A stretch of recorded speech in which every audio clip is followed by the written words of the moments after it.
Are you ready to overcome the complexities and burdens that come with your success? Join the team at Centura Wealth Advisory in the Live Life Liberated podcast. Now, on to the show. Hello and welcome to Live Life Liberated with the team from Centura Wealth Advisory. Chris Osmond is in the hot seat with the mic, and he's got a guest. Chris, what's going on today?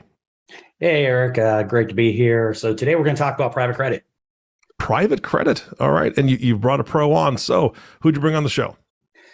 Today I have with me Phil Hasbrouck from Cliffwater, LLC. All right. Well, I know I'm going to learn a ton. Take it away, my man. All right. Thank you, Eric. And as just mentioned, today we're really going to be talking about private credit, more specifically, really digging into direct lending. And ultimately, our goal for today's podcast is to provide an overview into what is direct lending and how it may be beneficial to utilize in today's environment.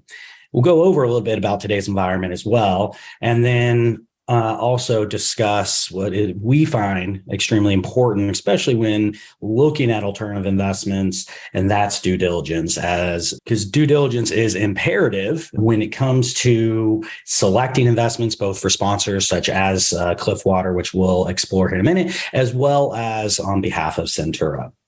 So before introducing Phil and turning over to him to give a little background on Cliffwater as well as himself, I want to give a little backstory in terms of how we derived at finding Cliffwater, and going to rewind back to really the tail end of the third quarter of 2022.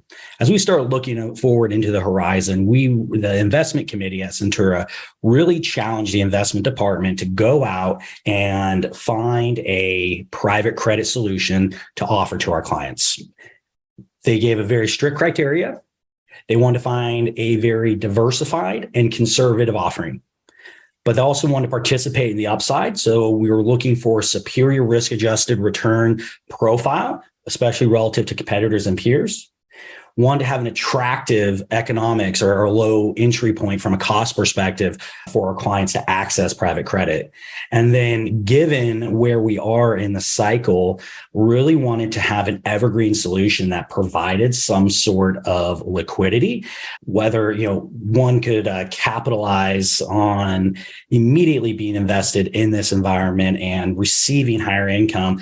But should economic conditions worsen, to the extent that clients feel a little nervous, such as a significant financial crisis, i.e. great financial crisis were to occur, clients wouldn't be left holding the bag and being an illiquid offering.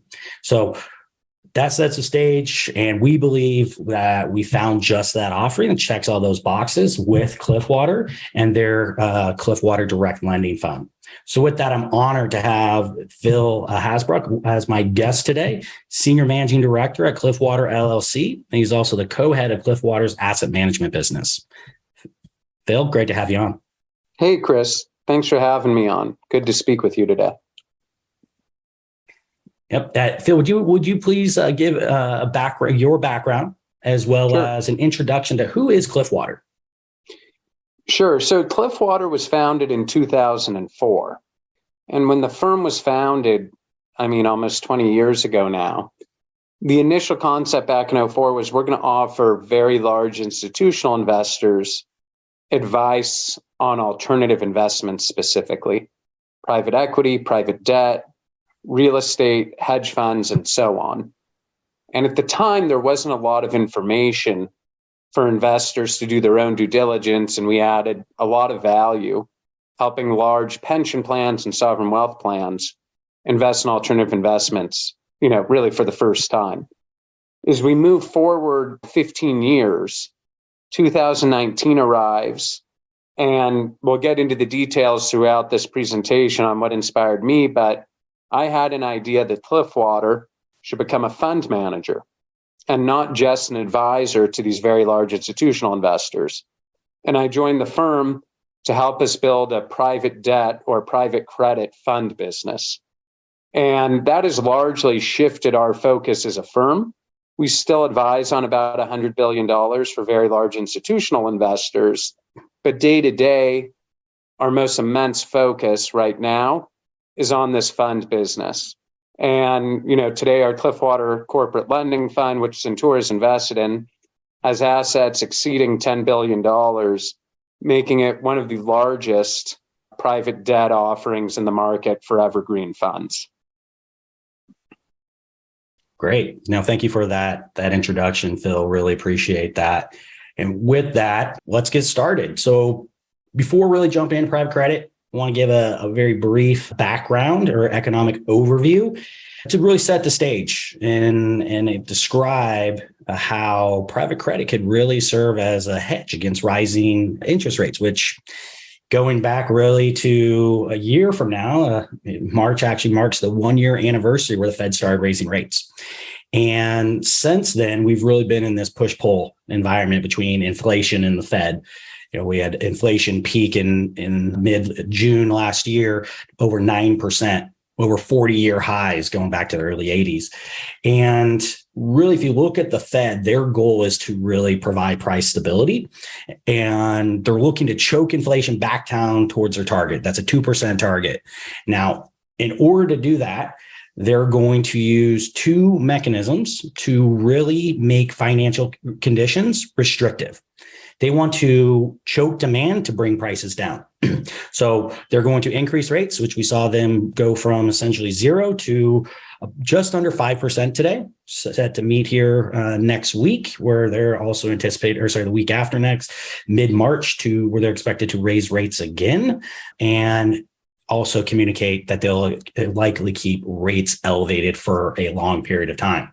The other mechanism, they are reducing their balance sheet at a clip of $95 billion a month, which is much larger than any other tightening cycle when it comes to balance sheet reduction that the Fed has ever engaged in. If you look back to April of last year when their balance sheet assets peaked, they have now reduced that balance sheet by $626 billion.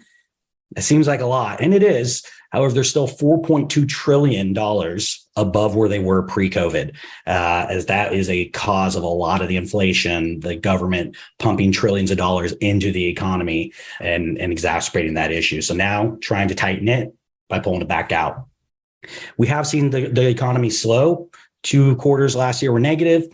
Second half was positive in both quarters from a growth standpoint, but definitely started to see some cracks start to surface. Consumer spending, especially in the fourth quarter, has started to diminish or at least moderate, which then it's 70% of our economy. So that does have a great bearing on the overall growth that we experience.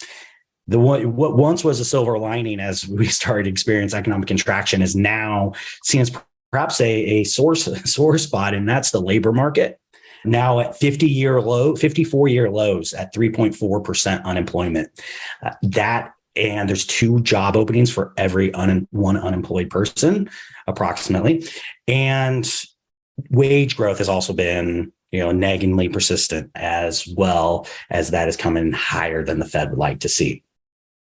All this supports the Fed continuing to raise rates. That's why we also saw bonds, the publicly traded bond market, as measured by the Barclays aggregate, actually produce a lot of worse last year. So it was the worst performance that the Barclays Ag has ever experienced, down over 13%. It was the first time that it produced 2 consecutive negative year returns. It's also the first time it sold off or corrected more than 10% simultaneously with equities. And that is because of, as interest rates rise, the prices of bonds typically fall. And that really leads into our discussion today and why private credit could be a very useful investment in portfolios and produce a superior yield. And that's because most private credit, particularly direct lending, is floating rate. So as interest rates increase, it also, as does the interest with that loan, helping offset some of that loss. So with that, Phil, let's dive in. I'd love to start with exploring what is private credit. So, and specifically, what is direct lending within private credit? Sure. So let's go back in time 20 years. A lot of things in the world were different, but let's presume that what we would call a middle market company, some private company in the United States that makes between $50 and $100 million a year, probably not a publicly traded company, but again, a big profitable company, decides they want to buy a competitor. Or perhaps a private equity firm wants to buy one of these private companies.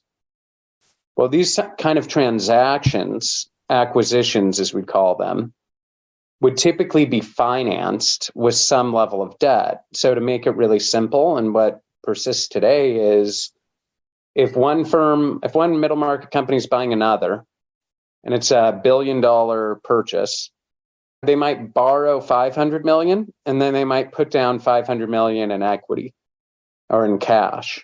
So think of this the same as if a real estate investor was buying an office building. They might say, hey, I want to get a mortgage for half the purchase, and then I want to put half down in cash. And so we call this leverage finance or middle market finance. So again, 20 years ago, your bank would probably be very responsive. You could call Bank of America or Wells Fargo to do this for you. Over the last 20 years, though, regulation on banks has tightened quite a bit. And as we saw during the global financial crisis, we don't want our banks in the United States taking a lot of what we would say balance sheet risk. So post 2008, this lending activity changed. And banks went from saying, hey, I can use my balance sheet to make that loan to finance that acquisition for you for that company, to saying, yeah, I can still finance it for you, but I'm not actually allowed to give you the money. I actually need to go loop that money together from hundreds of mutual funds around the country, and it's going to take me 6 months to put the deal together. And by the way, I may not be successful in getting it done for you. So as a consumer, the same way you think of a bank today, potentially somewhat cynically, I can't really count on them for anything. Corporate borrowers started to observe the same thing, which is the bank can no longer lend to me the actual money they have. Regulation requires them to syndicate every offering out to other investors. They're slow and they're unreliable as a result. And you know what happens in a capitalistic system, the private market comes up with a solution. And asset management firms start saying, we'll make those loans directly. So you have the largest groups in the country like BlackRock or Blackstone or KKR or Apollo or you name it. All these groups start saying, hey, we're going to start a business to do the lending that banks used to do. And we're going to be very responsive, and we're not going to put the borrower through a lot of pain, and we're going to be fast and reliable, and we're going to displace the banks who are now slow and unreliable. And what was born is what's now $1 trillion plus industry that we call direct lending. So what's that word direct mean? That word direct simply means that the bank is not creating some loan to sell off to the market. That'd be indirect. In fact, here the borrower is simply facing off with a single lender most of the time. And that single lender will lend to them directly without a bank involved and hold that loan for its entire life. So the private credit market, if you read about it, the private debt market, normally what it refers to is direct lending. And again, direct lending is asset managers displacing banks and financing corporate acquisitions. Great. Now, very good definition, Phil. Really appreciate the back history as well. I think very helpful. And want to dispel a few myths, if we may. People hear the words private and alternatives, and they immediately assume there's more risk than investing in similar public market assets, such as maybe it's the leveraged loan market, high yield bonds. Do you believe that's the case? That just because it's alternative or private, that potentially there's more risk that an investor is exposed to? Yeah, the risk that comes with that word private that Chris and his team can help you with is illiquidity and how it fits into your overall liquidity needs as an investor. So, you do need to be able to part with your money for potentially a longer term than you would with liquid assets. Now, the risk we mostly focus on is risk of loss. And as Chris alludes to, this is probably misspelled. And people, because they're less familiar with private markets or potentially because transparency is lower, there's an immediate presumption of higher risk. When in reality, we don't think the risk is higher and maybe lower than you might imagine. And we can give you some examples to make you think about this.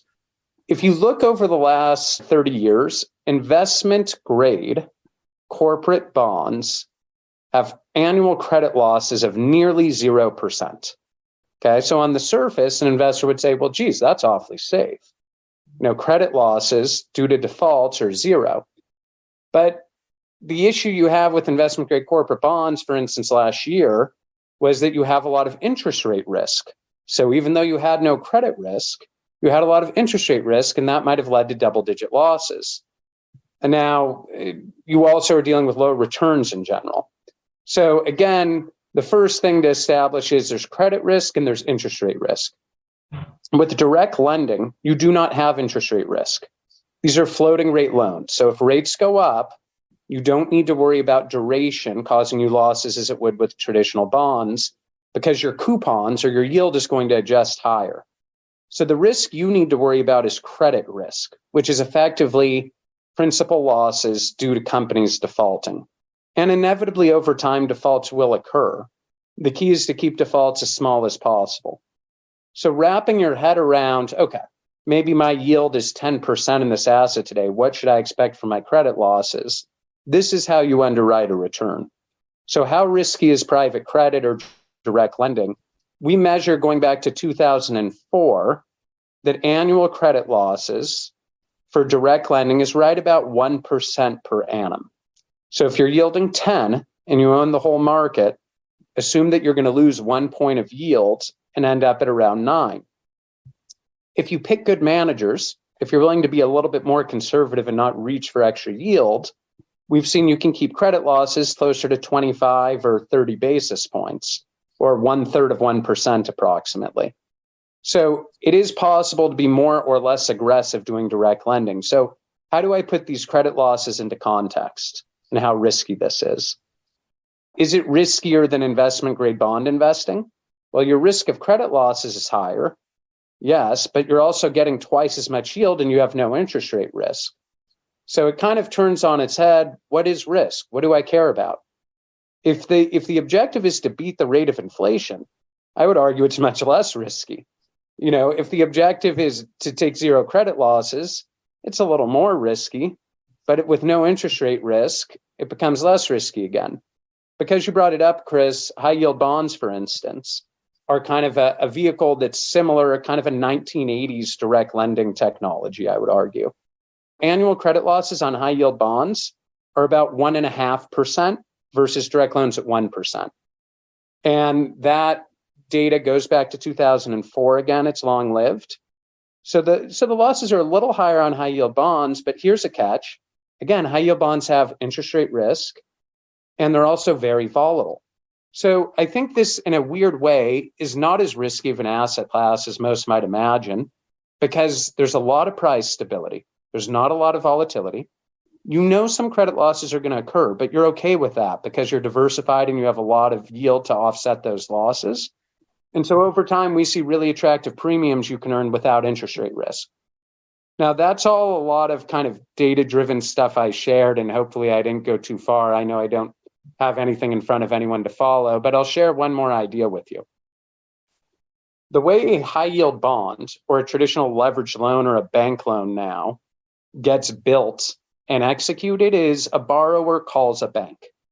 And they say to the bank, hey, I've got 6 months. I want to borrow at the lowest possible rate. Go out, create a loan or a bond, and go out and sell it to 100 different funds at the lowest rate possible. And so the underwriting the bank does in creating the instrument, they don't really care that much. They're not holding any of that risk. As we like to say, they're not eating their own cooking, or they have no skin in the game. They're just trying to create an instrument to sell it to the market. That is how a bond is created or a leveraged loan is created. Keep in mind, with a direct loan, you have a single lender, sometimes lending over $1 billion to a single borrower.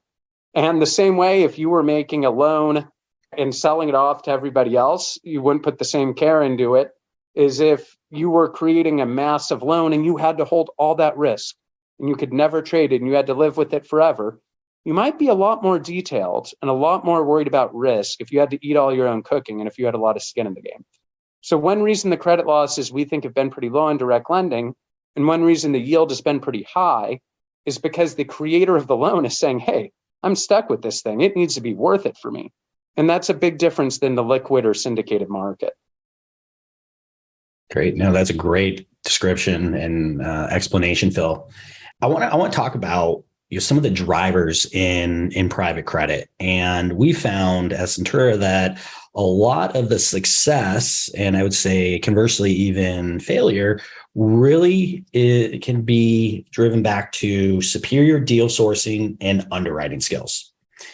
Can you walk us through Cliffwater's approach to managing and navigating the private credit universe to address both sourcing as well as underwriting to produce results while at the same time mitigating risk? Sure. So, big picture, we have about 30 investment professionals analyzing these lenders and the loans they're making. We have about 300 lenders in any given year call us seeking capital allocation. So at Cliffwater, to be clear, our goal is not to go out and find you the best loans and to call a bunch of companies and offer them money. Our goal is to plug Centura and its investors into the dozen best lenders in the market and give you a hyper-diversified portfolio that no one lender could replicate. So we spend a lot of our time underwriting the lenders and their platforms. One thing we're going to look at is their long-term track records. A lot of these firms have been in business for 15, sometimes even 20 years, doing kind of limited niche business, even pre-financial crisis. And so the number one thing we're going to look for is credit losses. If there's managers who've consistently generated high credit losses, we're going to be less inclined to allocate capital to them because anyone can produce yield. But producing yield without credit losses is the name of the game. Once we're looking at a subset of managers who've proven really low credit losses over time, we want to understand how they've done that. And we're going to do loan by loan diligence and try to get a sense for how they've been able to source more conservative loans or how they think about risk at different times in the market and business cycles. And we have a bias towards more conservative lenders. Now, this makes our job a little easier. We don't go to the market and say, we have the highest returning fund with the most yield. We say, hey, we'll give you what we think is the most consistent. We'll give you what we think is resilient, and we'll get you through the cycles. And we will not be the number one performer every year, but when things get tough, we'll be insulated because we took a little less risk than everybody else. So we're looking for kind of top performing managers or higher performing managers during bad times who are willing to take a little less risk to be reliable and to avoid credit losses. And we use a lot of data, and we've hired a lot of people away from lenders to just try to understand the loans and the risk that different managers are assuming. The last thing I'd say that we're always looking for is, I started off saying we want managers with great track records. Well, be wary of the manager that put together an exceptional track record 15 years ago, but their firm is vastly different today.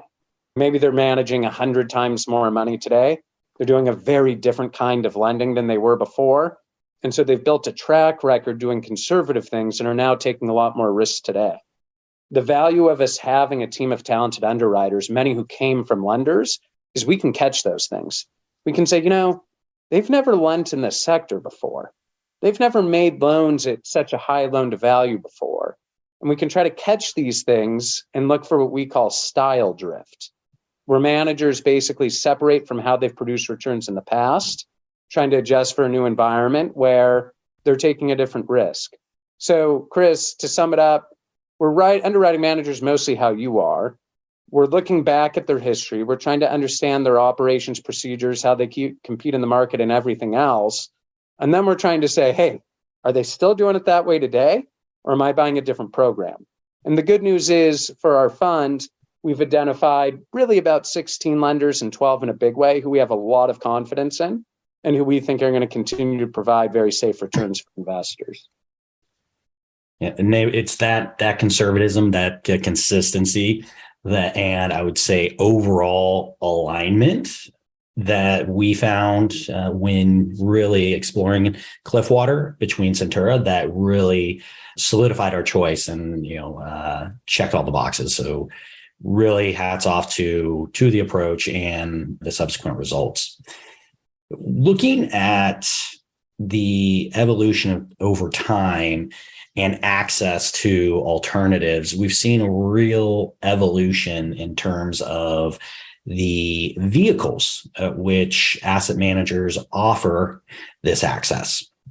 And when you're looking at the Cliffwater Corporate Lending Fund, Cliffwater chose to go with an interval fund structure versus what many private credit managers choose, and that's the BDC. So first off, can you explain really the differences? What is a BDC and what is the differences between really a BDC and interval fund, and why Cliffwater thought the interval fund was a superior chassis? Great. Yeah. So maybe I'll start with what an interval fund is. So an interval fund is a mutual fund in every way, except for one. And that is that you can only get out of the fund 1 day per quarter, and that there are limitations into how much liquidity we'll provide each quarter. So again, how is it similar to a mutual fund? You get a price daily, you can buy the fund daily, you get 1099 tax reporting. You don't have a lot of the complexity that comes with alternatives. It feels like a mutual fund. There's no subscription documents.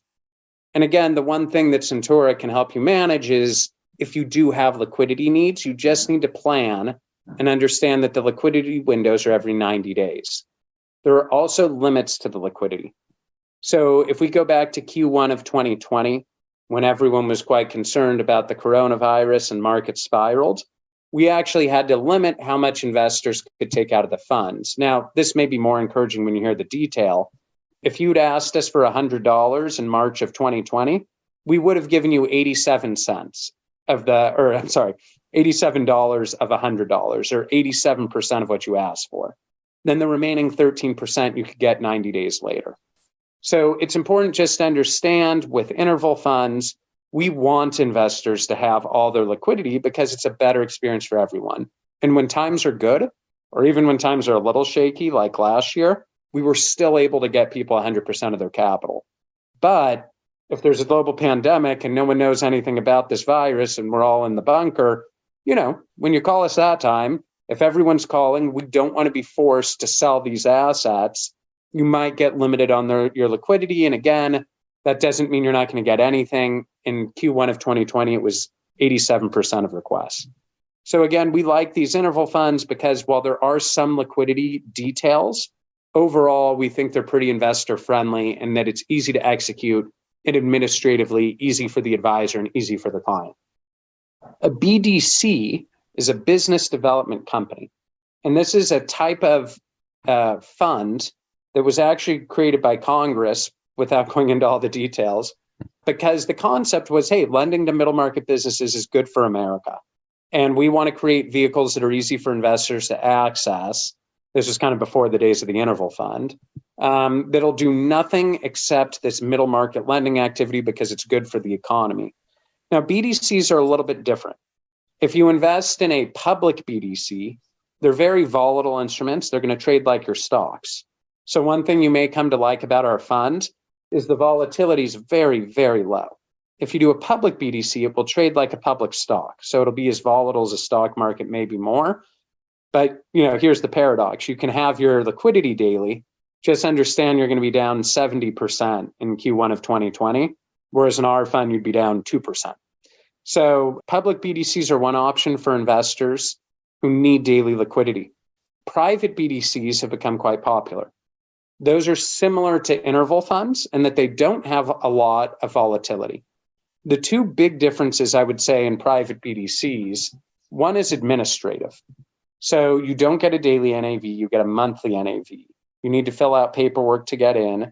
The manager can use a lot more leverage. The other big difference is liquidity. So we are required to give you liquidity every quarter. And we make an agreement that at least 5% of our fund's assets will be available to investors every quarter, no matter what. And that's a covenant we cannot breach. Now, if you invest in a private BDC, the manager has the right to cancel your liquidity option altogether. So it's kind of I'll give you 5%, unless I decide not to give you 5%. So I think for a lot of managers who want to use a lot of leverage, who want to lock up the capital more, the private BDC is appealing because it gives a lot more optionality to the lender. I think the interval fund gives more power to the investor. And our view, frankly, as a way to get into the market and be relevant was, hey, we need to do something that is more investor friendly than the market. If the whole market is doing these private BDCs because it's good for the manager, the way we'll become relevant is by doing something marginally better for the investor. So I like the interval fund because it's investor friendly and it makes these conversations easier for us. But it's kind of this hybrid again between what feels like a BDC or a private fund and a mutual fund. Yep, agree. It does. It is definitely a more investor-friendly vehicle than that of the BDC. I want to switch gears a little bit and talk about the current environment. You elegantly outlined why private credit is a good hedge against rising interest rates because you're not exposed to interest rate risk. However, rising interest rates are a double-edged sword. They're great for investors who want to have a higher level of income from their investment, but at some point they can become troublesome for the borrower because it's increasing their cost of debt. Do we reach a point where these higher levels of interest become troublesome for both the investor as well as the company?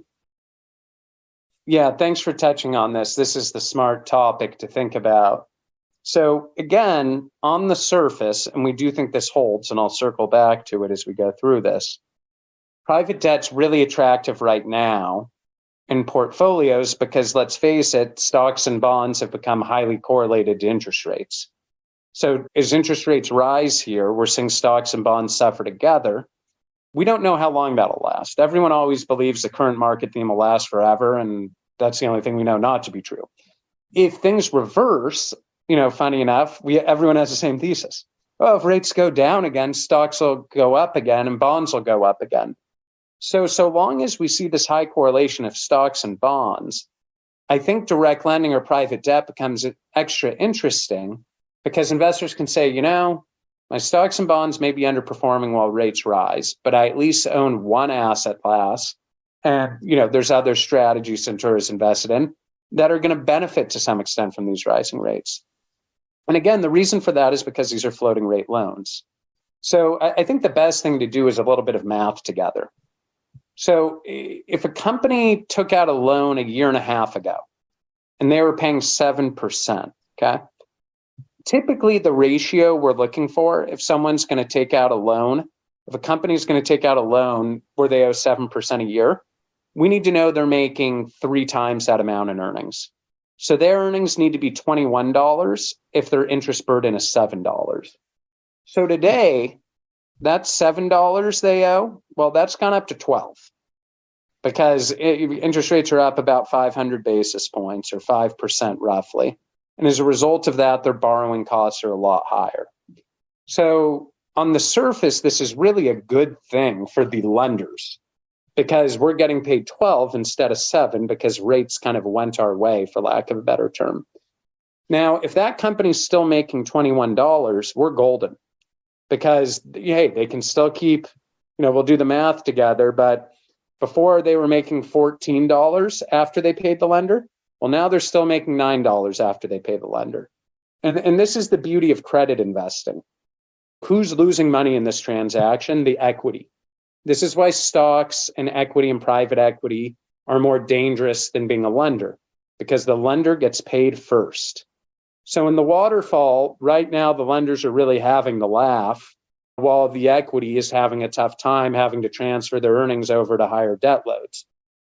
If you go into a bad enough recession, or if rates go high enough, these companies could come under more stress. So just kind of throw some numbers around, Chris. I don't think anyone's forecasting this, but let's just say that rates go to 10%, like we saw during the Paul Volcker area.